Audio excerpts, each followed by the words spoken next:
mengenai IPTEK atau Ilmu Pengetahuan Teknologi dan Persatuan Kesatuan Indonesia. Yang pertama, IPTEK atau Ilmu Pengetahuan Teknologi.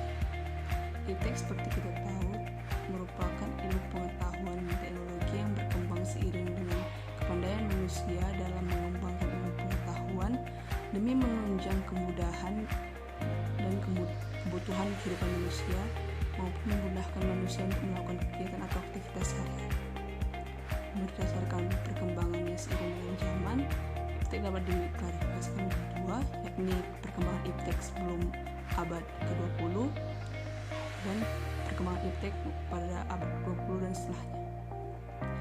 Perkembangan IPTEK sebelum abad ke-20 dapat kita lihat dari perkembangan sistem pertanian di Mesopotamia, yakni bahwa rakyat Mesopotamia mampu menyimpan bahan pangan di suatu wadah, kemudian wadah tersebut akan menyimpan bahan pangan tersebut dalam waktu lama. Kemudian ada mesin ketik Gutenberg, yakni dapat memproduksi buku dalam jumlah banyak. Kemudian terdapat revolusi industri Inggris pada abad 18. Lalu kita beranjak ke perkembangan IPTEK pada abad ke-20 dan setelahnya.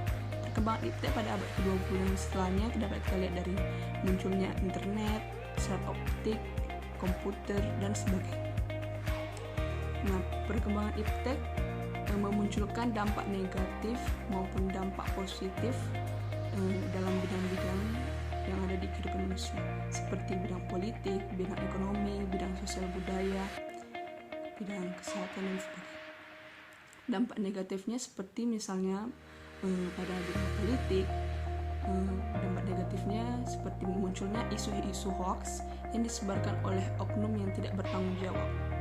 Kemudian orang-orang yang kurang dalam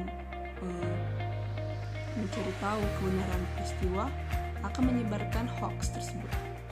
Kemudian dampak negatifnya lagi dalam bidang sosial budaya, yakni maraknya arus globalisasi membuat anak-anak muda Indonesia kurang menghargai sosial budaya maupun kultur yang ada di Indonesia. Kemudian dampak positifnya dapat kita lihat seperti dalam bidang ekonomi, bahwa orang-orang sekarang sudah mudah mendapatkan akses ke luar negeri untuk mengirimkan barangnya, juga melakukan akses untuk ke orang luar dalam jual beli maupun ekspor impor barangnya. Kemudian dampak positifnya satu lagi dalam pertahanan dan keamanan, yakni para militer di Indonesia telah mendapatkan fasilitas kemiliteran yang modern dan memadai. Kemudian kita berlanjut pada Persatuan dan Kesatuan Indonesia. Seperti yang kita tahu, Persatuan dan Kesatuan Indonesia ini sangat beragam budaya, agama, ras, dan sebagainya. Jadi toleransi maupun sikap saling menghargai adalah hal yang sangat dibutuhkan oleh rakyat Indonesia dalam menjaga ketertiban dan kedamaian di Indonesia. Kemudian, oleh karena itu, rakyat Indonesia haruslah menjaga kebersamaan dan kedamaian Indonesia.